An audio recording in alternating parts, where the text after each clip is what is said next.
के तेल का प्रज्वलित करके रखा है। शालिग्राम भगवान, आपको मैंने व्यवस्था बताई थी कि जब भी आप श्राद्ध आदि तर्पण करें तो शालिग्राम भगवान के सन्निकट करें, इसका अनन्य गुना फल प्राप्त होता है। श्वेत चंदन, पितरों के श्राद्ध में तर्पण में केवल श्वेत चंदन का प्रयोग करना चाहिए, यह ध्यान देने वाली बात है। और साथ ही साथ पात्र साधन क्या क्या करना चाहिए आपको, अगर आपके पास कांसे की ये थालियां हैं तो सबसे उत्तम है साहब, कांसे की थाली में तर्पण अनन्य गुना रहता है, इसलिए आप कोशिश कीजिए आप अपने पितरों के लिए एक अगर कांसे की थाली ला सकें, बहुत सुंदर, इसमें आप अगर तर्पण करें बहुत सुंदर है। कुशा है, वो कुशवट ब्राह्मण है, कुशा के ब्राह्मण, यह प्रतिष्ठा के लिए यहाँ पर देव मनुष्य पितृ तर्पण के लिए यह मैंने कुशा रखी है। यह दो पवित्री है, एक दो कुशा वाली है, एक त्रिकुशा वाली है। जो दो कुशा वाली है उसको दाहिने हाथ के अनामिका अंगुली में धारण करना है, और जो यह तीन कुशा वाली है इसको आपने अपने बाएं हाथ की अनामिका अंगुली में धारण करना चाहिए। यह तो होगी पवित्री। और उसके बाद देखिए यह अर्घ्य है, यह ताम्र अर्घ्य है सूर्य को अर्घ्य देने के लिए, और यह पंचपात्र आचमनी है, और यह जल का लोटा है जो हम तर्पण के लिए यूज करने वाले हैं। साथ ही साथ आपने यह भी देखना है, जो अब जब भी आप पितरों के लिए तर्पण करें आप धोत वस्त्र, धोती जरूर धारण करें, और अर्धनंग शरीर होना चाहिए, शरीर के ऊपर कोई वस्त्र नहीं होना चाहिए, ध्यान दीजिएगा, सिला हुआ वस्त्र नहीं होना चाहिए। पितृ पूजन में हो या देव पूजन में हो आपने उत्तरीय वस्त्र जरूर धारण करना चाहिए। आपके कांधे पर यज्ञोपवीत जनेऊ जरूर होना चाहिए। अगर आप यज्ञोपवीत धारण करने वाले नहीं हैं तो आप गमछे के माध्यम से भी यज्ञोपवीत को रूप धारण करके आप तर्पणादि कर्म कर सकते हैं। तो सारी व्यवस्था आपको मैंने समझा दी। अब सर्वप्रथम आपने क्या करना है, जब आप श्राद्ध प्रारंभ करेंगे आपने दीपक प्रज्वलित कर लेना चाहिए। सर्वप्रथम आपने अपने हाथों को प्रक्षाल्य कर लेना चाहिए। तो देखिए इस तरफ से अपने हाथों में जल लेकर अपने हाथों को प्रक्षाल्य कर लेंगे, हस्तम प्रक्षालनम, ऐसे अपने हाथों को प्रक्षाल्य कर लेंगे। और उसके बाद आपने 3 बार आचमन करनी है। ओम ऋग्वेदाय स्वाहा, यजुर्वेदाय स्वाहा, सामवेदाय स्वाहा, अथर्ववेदाय नमः, ऐसे अपने हाथों को आप धो लेंगे नीचे की ओर। आचमन आदि करने के बाद अब आपने अपनी शिखा का बंधन कर लेना चाहिए। शिखा को बांध लीजिए, गायत्री मंत्र के द्वारा भी आप बांध सकते हैं, या ओम चिद्रूपणी महामाये दिव्य तेज समन्विते तिष्ठ देवी शिखा मध्य शिखाम ग्रंथिम करोम्यहम, इस तरह से अपनी शिखा का मस्तिष्क पर तिलक धारण कर लेना चाहिए।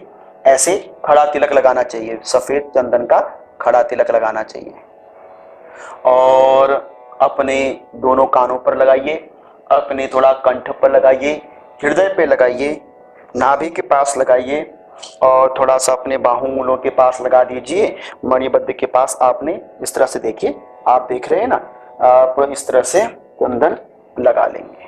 ठीक है, यह चंदन की व्यवस्था आप धारण कर लेनी चाहिए। 2 कुशा वाली पवित्री अपने दाहिनी हाथ की अनामिका अंगुली में, और 3 कुशा वाली पवित्री आपने अपने बाएं हाथ की अनामिका अंगुली में इस तरह से धारण कर लेनी चाहिए। देखिए नहीं हो तो आप इनकी जगह चांदी का या स्वर्ण की मुद्रिका भी धारण कर सकते हैं, मैंने प्रमाण शास्त्र में आपको दिया है। अब इस तरह से देखिए, सर्वप्रथम अब हम तर्पण कर्म प्रारंभ करते हैं। तर्पण कर्म प्रारंभ करने से पूर्व सर्वप्रथम आप अपने हाथ में जौ और तिल लेकर भगवान नारायण के सन्निकट जो शालिग्राम है वहां पर पुष्प अर्पण कर देंगे। ओम विष्णवे नमः कह के पुष्पादि अर्पण कर देंगे। ओम विष्णवे नमः। इस तरह से भगवान शालिग्राम के सन्निकट आप अपने पितरों की प्रसन्नता के लिए तर्पण कर्म प्रारंभ कर रहे हैं। अब आपने अपने हाथ में संकल्प लेना है, थोड़ा सा पुष्पादि लेके कुशा आप रख लीजिए।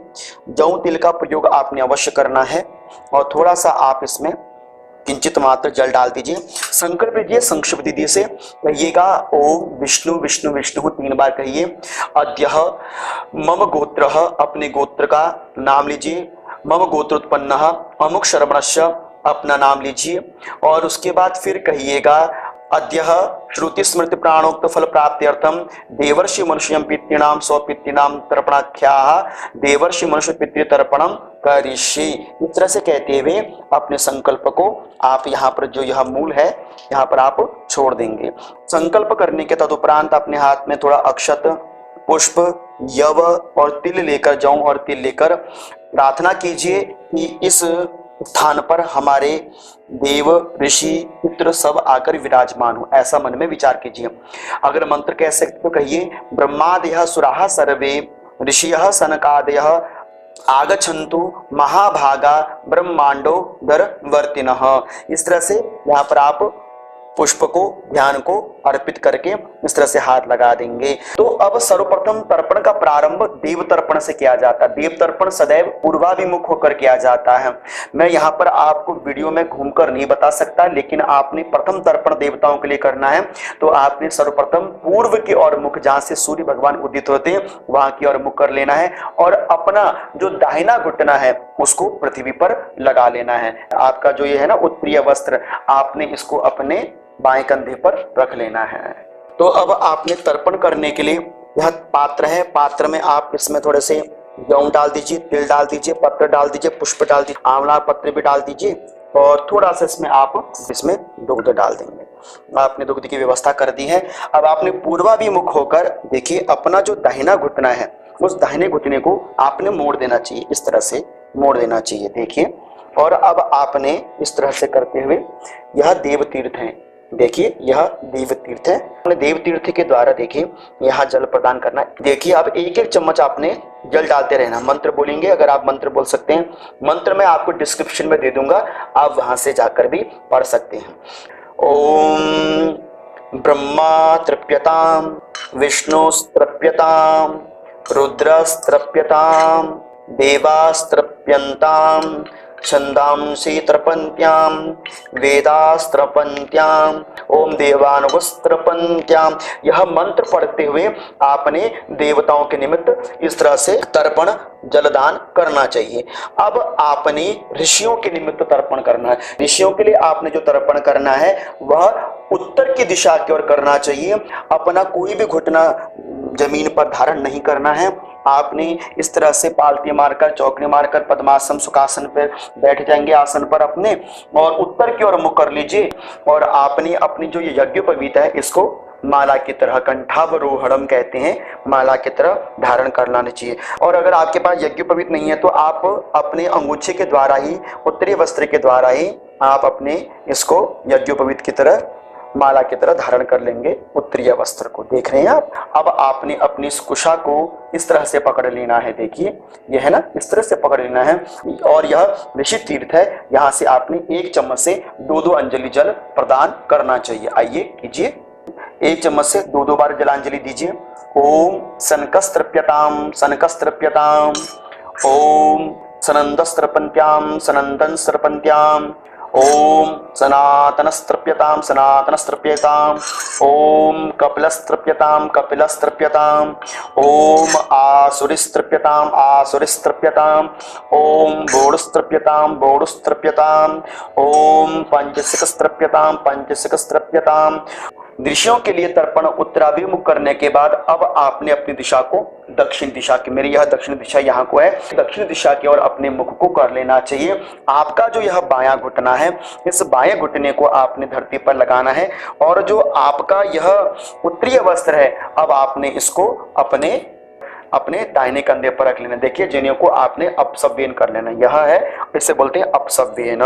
बाएं भाग में अपने यज्ञोपवीत को आप कर लेंगे। अब देखिए इस तरह से अपने बाएं घुटने को मोड़ लीजिएगा। बाएं पैर को इस तरह से पृथ्वी पर लगाने के तदुपरांत अपने हाथ में पुष्प लेकर कहिए ओम आगच्छन्तु मे पित्र इमं गृह्णन्तु जलांजलिम। हे पितरों आकर वास कीजिए, ऐसा भाव रखते हुए अब आपने पितृ तीर्थ के द्वारा, देखिए इसे पितृ तीर्थ कहते हैं। यह प्रादेश मात्र है, यहाँ जो मध्यस्थ स्थान है इसे पितृ तीर्थ कहते हैं। दोनों तर्जनी और अंगुष्ठा के मध्य का भाग यह पितृ तीर्थ है। तो आपने पितृ तीर्थ के द्वारा अपने पितरों को 1 चम्मच से 3-3 बार जल प्रदान करना है। ओम यमाय नमः, यमाय नमः, यमाय नमः। ओम धर्मराजाय नमः, धर्मराजाय नमः, धर्मराजाय नमः। ओम मृतवे नमः मृतवे नमः मृत्यवे नमः। ओम अंतकाय नमः अंतकाय नमः अंतकाय नमः। ओम वैवस्वताय नमः वैवस्वताय नमः वैवस्वताय नमः। ओम कालाय नमः कालाय नमः कालाय नमः। ओम चित्रगुप्ताय नमः चित्रगुप्ताय नमः चित्रगुप्ताय नमः। अद्येह अस्मितु मम पितु, अगर सबसे पहले पिताजी का नाम लिया जाता है, अगर आपके पिताजी नहीं है तो आप अपने पिताजी का नाम लीजिए। अद्येह अमुक गोत्र, अपना नाम, अपने गोत्र का नाम लीजिए। अस्मितु मम पितु, अपने पिताश्री का नाम लीजिए। वसु स्वरूपस्य तृप्यता मिदम तिलतिलोदकम तस्मै सुधा नमः। तिलतिलोदकम तस्मै सुधा नमः। तिलतिलोदकम तस्मै सुधा नमः। ऐसे नीचे छींटे दीजिए। तृप्यधम तृप्यधम तृप्यध्वम।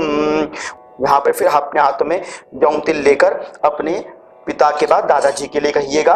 अगर दादा जीवित नहीं है तो मम गोत्र, अपने गोत्र का नाम, दादाजी का नाम अस्मित पितामह अमुक शर्मणस्य, जो भी उनका नाम है उनका नाम लेते हुए कहिए रुद्र स्वरूपस्य तृप्यता विदम तिलतिलोदकम तस्मै सुधा नमः। तिलतिलोदकम तस्मै सुधा नमः। तिलतिलोदकम तस्मै सुधा नमः। तृप्यध्वम तृप्यध्वम तृप्यध्वम। और उसके बाद फिर आप अपने परदादा जी के लिए कीजिएगा। फिर अपने हाथों में देखिए ये जव तिल लेकर, अगर नाम नहीं आता है तो आपने अंतरिक्ष का प्रयोग कर लेना चाहिए या अमुक का प्रयोग कर लेना चाहिए। फिर कहिए अत्र अमुक गोत्र, हम अपना गोत्र लीजिए और उनका नाम लेते अस्मितु मम पर पितामह नाम, अपने बड़े दादाजी का नाम लेते हुए अमुक श्रवण से जो भी उनका नाम है उनके नाम के आगे कहिए आदित्य स्वरूपस्य तृप्यतामिदम तिलतिलोदकम तस्मै सुधा नमः। तिलतिलोदकम तस्मै सुधा नमः। तिलतिलोदकम तस्मै सुधा नमः। तृप्यध्वम तृप्यध्वम तृप्यध्वम। उसके बाद फिर अब आपने अपने माता जी के निमित्त तर्पण करना है। अपने हाथ में यवतिल लेते हुए अपनी माता जी का नाम लीजिए। गोत्र का उच्चारण करते हुए माता जी का नाम लें। आपकी माता जी का नाम कहिए अस्मन माता अमुकी देवी, जो भी उनका नाम है उनके नाम के आगे लगाइए वसु स्वरूपा। वसु स्वरूपा बोलते हुए तृप्यतामिदम तिलतिलोदकम तस्मै सुधा नमः। इदम तिलतिलोदकम तस्मै सुधा नमः। इदम तिलतिलोदकम तस्मै सुधा नमः। तृप्यध्वम तृप्यध्वम तृप्यध्वम। अपनी दादी जी का नाम लीजिए और दादी जी के बाद ऐसे ही पर दादी जी का नाम लेते हुए दादी के नाम के पीछे रुद्र स्वरूपा बोलते हुए जल छोड़िए। और बड़ दादी की, अगर बड़ी दादी का नाम पता है, नहीं पता है तो सुंदरी कहते हुए अमुकी देवी कह देना। बड़ी दादी के नाम के पीछे आदित्य स्वरूपा लगाते हुए इदम तिलतिलोदकम तस्मै सुधा नमः। इदम तिलतिलोदकम तस्मै सुधा नमः। तृप्यध्वम तृप्यध्वम तृप्यध्वम। और इसी तरह से पितृ तीर्थ से आप जल की धारा दे सकते हैं। ऐसे देखिए अपने सारे पितरों को याद कीजिए। ओम उदीरतामवर उत्परासनुमध्यामः पितरः सौम्यासः असूय ईयुरवृकारितज्ञास्ते नुवन्तु पितरो हविकुम्। ओम अंगिरसो नः पितरो नवग्वा अथर्वाणो मृगवः सौम्यासः येषां वयगं सुमतौ यज्ञियानापि भद्रे सोमनसेष्याम। देखिए इस तरह से आपने अपने पितरों के निमित्त तर्पण देना चाहिए। आप अपने नाना नानी के लिए भी तर्पण दान कर सकते हैं। आप अपने नाना नानी के लिए भी देखिए अपने हाथ में पुष्प आदि लेकर अपने नाना नानी का भी नाम लीजिए। अस्मितु मम नाना जी। अगर नाम नहीं आता तो अमुक शर्मणः कह देना। वसु स्वरूपः पर नाना के नाम लेते हुए उनके नाम के पीछे लगाइए रुद्र स्वरूपः। अगर आपके बड़े नाना जी का नाम नहीं आता है तो उनका अमुक शर्मणः कहते हुए उनके नाम के पीछे लगाइए आदित्य स्वरूपः तृप्यताम। और इसी प्रकार अपने नानी जी का भी नाम लीजिए। अगर आपको नानी जी का नाम पता है तो नानी जी का नाम लेकर नानी जी के नाम के पीछे लगाइए वसु स्वरूपा। उसके बाद परनानी का नाम लेते हुए रुद्र स्वरूपा। उसके बाद वृद्ध परनानी का नाम लेते हुए आदित्य स्वरूपा तृप्यताम तृप्यताम। इसी तरह से आपने यही अंजलि बनाते हुए आपने अपने कोई चाचा जी नहीं है, ताऊ जी नहीं है, कोई भी अपने दिवंगत पितर है, इसी तरह से उनके निमित्त आपने तर्पण जलदान करना चाहिए जो मैंने आपको विधि बताई है। तर्पण जलदान करने के बाद अब आप यथास्थान पर बैठ जाएंगे और अपने हाथों को प्रक्षाल्य कर लेंगे।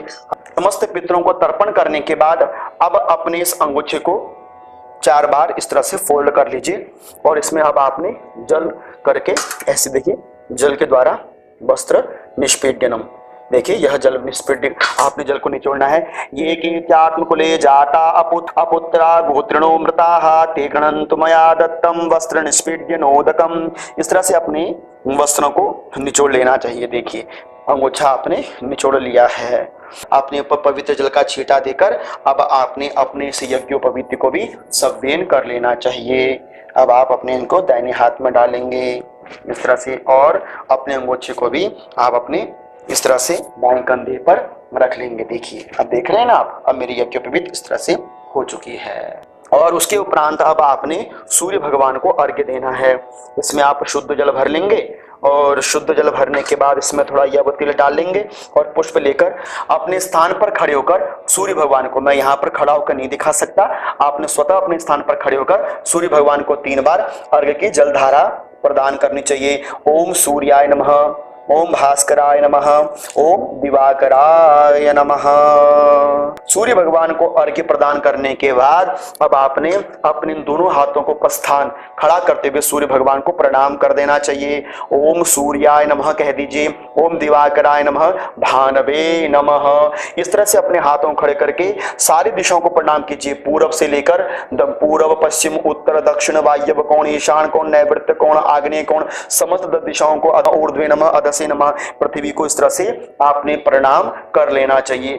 अब देखिए, आपने जो यहाँ पर तर्पण किया है, इस तर्पण को आपने देखिए अपने आंखों में स्पर्श करना। कैसे? ये देखिए, ऐसे 2 उंगलियां अनामिका और तर्जनी के द्वारा वैसे इनको डुबोजिए, इनको ऐसे डुबाकर अपने पहले आंखों में स्पर्श कर लीजिए। देखिए, आप देख रहे होंगे। अब आपने इस तरह से अपने हाथों को क्रॉस हैंड कर लेना है, फिर डुबाइएगा ऐसे अपने उंगलियों को, और फिर देखिए अपने ऐसे करके अपने कानों में स्पर्श कर लेना चाहिए। अपने ऊपर मार्जन कर सकते हैं। अब आपने तर्पण का विसर्जन करना है, तो विसर्जन करने के लिए आप अपने हाथ में जल लीजिए और जल लेते हुए मंत्र में साथ पढ़िए, कहिए कि अनेन यथाशक्ति कृतेन देवर्षि मनुष्य पितृ तर्पणाख्येन कर्मणा भगवान पितृरूपी जनार्दन वासुदेव प्रियताम न मम। मैंने अपने पितरों के निमित्त जो तर्पण जल दान किया वह मेरे पितरों को प्राप्त हो। इस तरह से बोलते हुए 3 बार इस तरह से घुमा दीजिए। ओम यश स्मृत्य, ओम यश स्मृत्या च नमोक्त्या तपो यज्ञ क्रिया दिशो न्यूनम संपूर्णताम याति सद्यो वंदे तमच्युताम। इस तरह से जल अर्पण करने के बाद 3 बार हाथों को जोड़ते हुए कहिए, ओम अच्युताय नमः, अच्युताय नमः, अच्युताय नमः। पवित्रिका इस तरह से आपने अब विसर्जन कर देना चाहिए। अब देखिए, जो यह ब्राह्मण है इनको आपने खोल लेना चाहिए, क्योंकि कुशा जो श्राद्ध में लगती है वह पुनः से प्रयोग में नहीं आती है। अगर आप अपने पितरों के लिए कुछ अन्न आदि दान करना चाहते हो तो इसको भी अपने सामने रखिए और इस तरह से सामने रखते हुए अपने हाथ में पुष्प आदि लीजिए और इस तरह से देखिए संकल्प के द्वारा आप दान कीजिए और हाथ में पुष्प लेते हुए कहिए कि मैं अपने पिताजी के लिए, दादाजी के लिए, परदादाजी के लिए, अपनी माता दादी के लिए, परदादी के निमित्त यह जो अन्न है वह मैं दान करता हूँ। इस तरह से अन्न के ऊपर आप जल का छींटा लगाकर छोड़ दीजिएगा और इसमें दक्षिणा द्रव्य आदि रखकर आप ब्राह्मण को दान कर सकते हैं। अतः मुझे आशा है कि आपको यह सरल विधि तर्पण की अच्छी लगी होगी। अगर वीडियो अच्छी लगी है तो वीडियो को लाइक, शेयर और सब्सक्राइब चैनल को जरूर कर लीजिएगा। आपके मन में कोई शंका है तो आप मुझे इंस्टाग्राम पर भी फॉलो कर सकते हैं। तब तक आप सभी सज्जन भक्तों को मेरी ओर से अनंता अनंत कोटि वंदन प्रणाम। ओम श्री पितृदेवताभ्यो नमः।